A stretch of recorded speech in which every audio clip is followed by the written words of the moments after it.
ازيكم حبايب قلبي، عاملين ايه؟ يا رب تكونوا بالف خير. معاكم امال من قناه منوعات امال العبيدي. اتمنى اللي اول مره يشوفني يشترك في القناه ويفعل الجرس عشان يوصلوا كل جديد. النهارده هعمل معاكم اكله جديده انا عملتها قبل كده، بس ما صورتهاش فيديو، فقلت اصورها معاكم النهارده. هعمل النهارده المبكبكه، طريقه سهله وبسيطه. اتمنى تجربوها وتقولوا لي رايكم في الكومنتات. واتمنى كل حبايبي اللي عندي على القناه يشيروا اللينك القناه بتاعتي عشان عايزاها تكبر بيكم.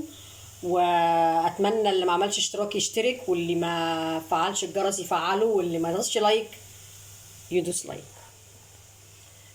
طبعا هعملها باللحمه. هنا قطع لحمه اهي انا مسلقاها. لو انت هتعمليها بلحمه انت متاكده ان اللحمه مش هتاخد معاكي سوا، يبقى ايه مش هتسلقيها. انا علشان دي بتاخد نار شويه فسلقتها، وبعد كده هوريكم هشتغل فيها ازاي. تعالوا مع بعض ايه على البوتاجاز ونشوف هنعمل ايه. دي بصلايه على النار قطعتها، يا دوبك هتدبل معايا بس. وبعد كده احط اللحمه. لو انت اللحمه بتاعتك نيه هتدي صدمه الاول للحمه، وبعد كده تحطي عليها البصله. تمام كده.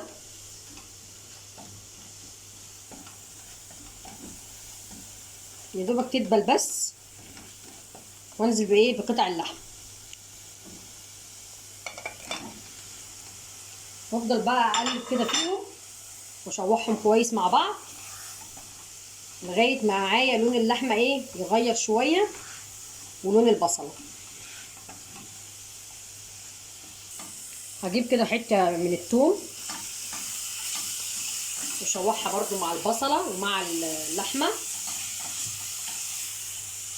واحط بقى البهارات بتاعتي. انا هحط لها فلفل اسود وملح بس.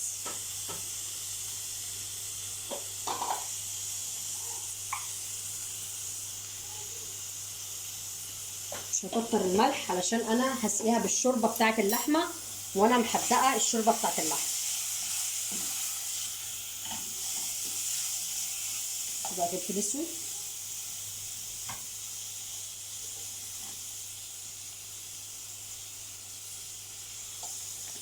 هحط معلقه من الكركم عشان تديها لون حلو.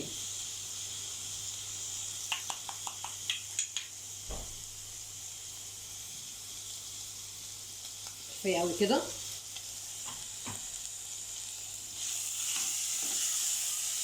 الجمال تحفه والريحه طالعه خطيره جدا.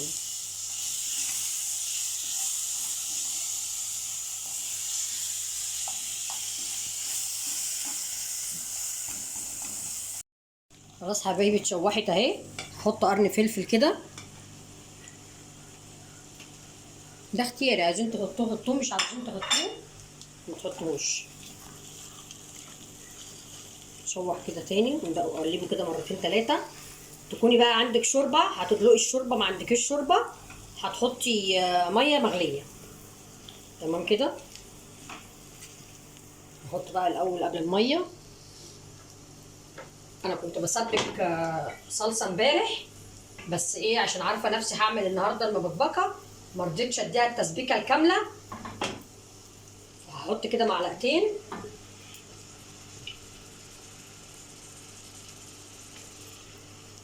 واقلبهم برضو كويس في بعض على ما الشوربه بتاعتي تسخن. ريحه يا جماعه ما شاء الله جميله جدا. اروح بقى اجيب الشوربه بتاعتي. خلاص اهو. احط بقى الشوربه السخنه بتاعتي او الميه المتاحه عندكم، حطوها. نسيبها بقى تغلي كويس جدا، واول ما تغلي هنحط المكرونه بتاعتنا. اي شكل بقى مكرونه انتوا عاوزينه. عاوزين المرمريه اللي هي الصغننه خالص دي، الخواتم بتاعت البشاميل، سباكيتي، اي حاجه. انا هشوف ايه الموجود عندي دلوقتي على ما تغلى كده، تغلي الشوربه دي، واروح اجيبه واحطه بعد ما الشوربه تغلي مع اللحم.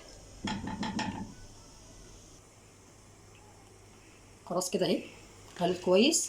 لقيت بقى عندي المكرونه القواقع دي. هفضي الكيس كله كده واقلب بقى.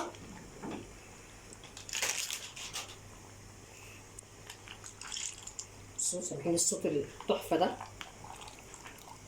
فعلا، يعني مبكبكه وهي مبكبكه بتبكبك. تمام كده.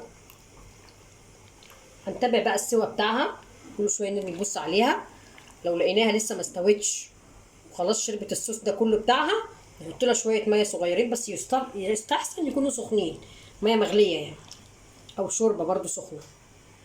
هغطيها واتابع السوا بتاعها ونشوفها مع بعض بعد ما تخلص. خلاص كده يا حبايبي، بصوا ما شاء الله ريحه جميله جدا. هنغرفها بقى معاكم. بصوا ما شاء الله خطيره خطيره خطيره وتحفه. بصوا يعني بتلظ بصراحه. ايه رايكم؟ بصوا جميله قوي، والمكرونه استوت واللحمه مستويه والريحه مش قادره اقول لكم بصراحه تحفه ازاي. اتمنى تجربوا الوصفه بتاعتي، وزي ما قلت لكم ما تنسونيش من اللايك، وما تنسوش تشيروا لينك القناه بتاعتي لاصدقائكم ولاصحابكم ولحبايبكم. وما تنسونوش من دعواتكم، واشوفكم على خير ان شاء الله في فيديو جديد. حطوا لايك.